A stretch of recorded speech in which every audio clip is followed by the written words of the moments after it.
So, have you ever experienced a setback in your life that was so difficult, so intense that you just contemplated giving up on life? You lost money, you lost a business, you lost connections, and it's like the life that you once knew and loved, the life that you worked so hard for, it crumbled right before your very eyes. Have you been there before? Well, here's what I want you to know. Losing money is tough. Losing a business is tough. But losing confidence in yourself to do what you need to do to bounce back and build more again is catastrophic. It's fatal. And if you're at a place in your life right now where you've lost your confidence and you're in this hole that you can't get out of, well, this message today is for you. Because I'm going to show you how to regain your confidence so you can bounce back and create wealth beyond your wildest imagination, even if you're starting at nothing. So in 2018, I decided that I was going to expand my business. And at the time, I was a gym owner experiencing massive success. So like over the past 5 years, I had established a brand that had gained recognition all across of Texas. All right, so I got hundreds of clients. I'm making a lot of money. I'm on the news. We're getting all types of accolades and awards. Things are going really well. So as you can imagine, my confidence and my certainty to reproduce the same results that I created in my first location was sky high. I just knew that shit was gonna work. You couldn't tell me otherwise. So I wrote the vision down and I made it plain. And I started taking action to bring it to life. I hired staff. I found the location to put this new gym in. All right. I bought equipment. I did all of this stuff. And I got the gym open. So I'm excited and I'm ready to recreate and expand and to change more lives with what I was doing. But it didn't work out that way. 60 days after I opened the gym, I had to close it down. There were a lot of things that I overlooked. There was a lot of things that happened that I wasn't prepared for. And as a result, I drained all the money that I had. I lost over $300,000 in 2018 from that investment gone wrong. And as you can imagine, that was incredibly difficult. People were laughing at me.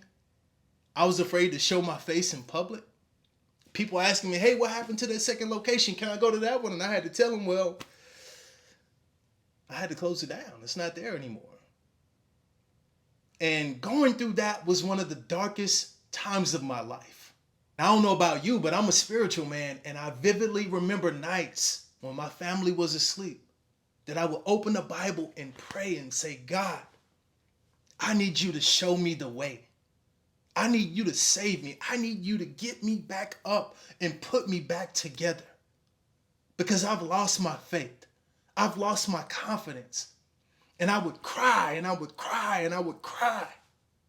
And it got to the point that tears wouldn't even come out of my eyes anymore. All I could do was moan because the pain that I was in was so intense. I had never experienced something like that before. But there's one thing that I do know, and it's this: nothing in life happens to us. Everything happens for our good. So the things that we wish never happened, the things that we consider to be bad, to be negative, there's a powerful lesson in it that you need to learn to help take you to the next level of your life. And once I started to realize the truth about life, the truth about business, the truth about money, the truth about myself, that truth set me free. So here are the 3 things that I did to bounce back and create wealth, not only for myself, but for my family and for the people that I were connected to. And I want you to get a pen and something to write with and take notes because this is going to blow your mind. So the first thing that I did was figured out how to really solve the problems I was facing. And most people get this wrong, which is why they suffer and they struggle for years. All right? So I want you to write down this principle. If you do not go within, you will always go without. And I'm going to say it again. All right? If you do not go within, you will always go without. So how do we translate that with problem solving? Well, here's the deal. Most people try to solve an external circumstance, like not having enough money, being overweight, with an external solution. I need more clients. I need to hire a trainer. I need to eat better. But here's the problem with that. Your external circumstance, not having enough money, being overweight, fill in the blank of what you think your problem is not really the problem. It's a symptom of a deeper problem. So whenever you try to solve an external circumstance with an external solution, it will almost always never work for you. All right? All problems start within and they express themselves outwardly. So what am I saying? Well, for me in my situation, I had so much success that it was unusual for me. I grew up in a family that struggled financially. My dad was a trash truck driver. My mom was a teacher's aide. Like all I saw was lack growing up. I didn't see abundance.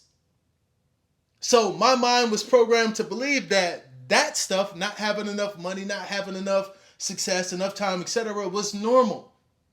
So even though my external situation changed and I was making a lot of money and I was doing well and I had cars and a big house and all of these things, my mind hadn't normalized it yet.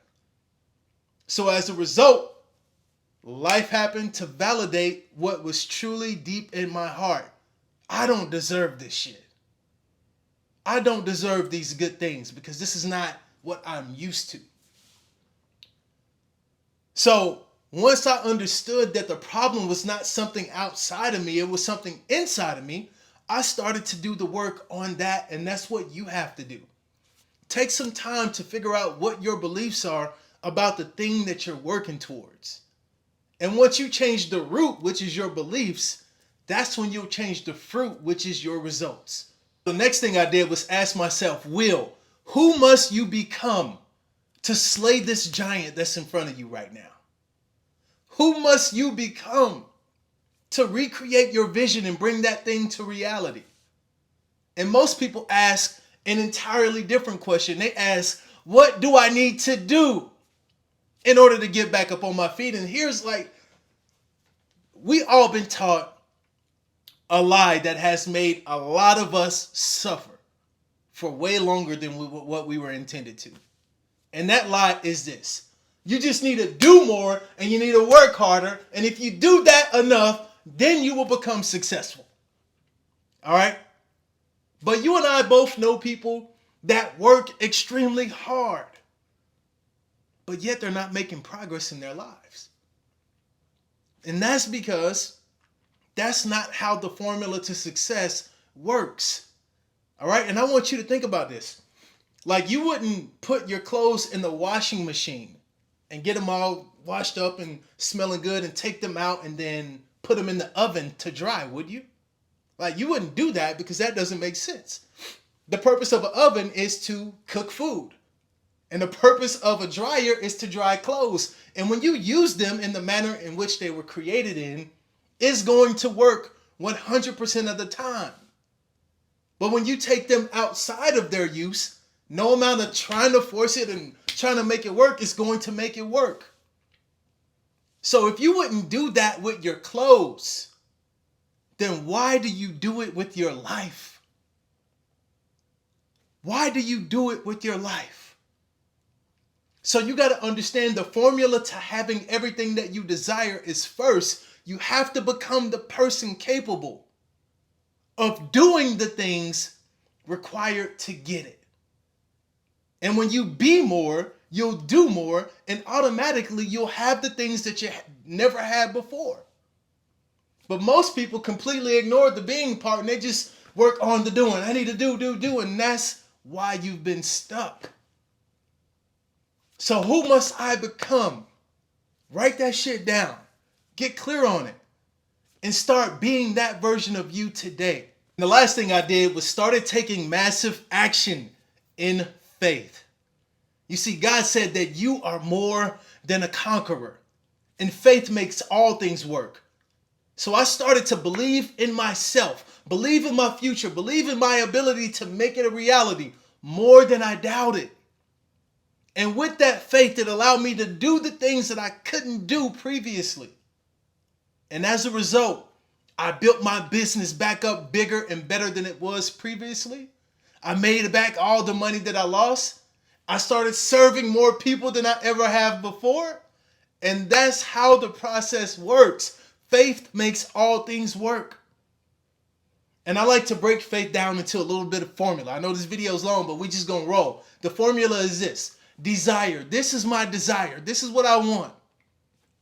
Expectation. I fully believe that my desire is mine. The Bible says, to him who already has, more will be given. But to him who has not, that what he do has will be taken away. He will have nothing. So you got to approach your desire with the certainty that you already have it. You got to expect that it's already yours. And when you have desire plus expectation, that knowing, that equals faith. And faith makes everything work. So to end this video, I just gave you the 3 tips. All right? Figuring out how to solve problems. Go within, go deep. The things you think are your problems are not your problems. They're just symptoms. All problems start internal. It's a belief. It's a feeling that you've been carrying for years. And life always responds to the feelings or energy that you carry. It's a mirror. It reflects back that which is inside of you. So become aware of the energy that you're carrying. Start there. The second thing is you got to ask yourself, who do I need to become to accomplish my vision? There's some things that you've been carrying that you need to let go of. There's some people that you've been holding on to that you need to let go of. And then the third thing is taking massive action in faith. And when you be more and you do more, that's when you can have it all. If you like this video, subscribe to the channel. My name is Will Cluis, the street preacher, the cussing preacher, whatever you want to call me. I'm just here to serve you, and I appreciate your time and attention, and I'll see you on the next one.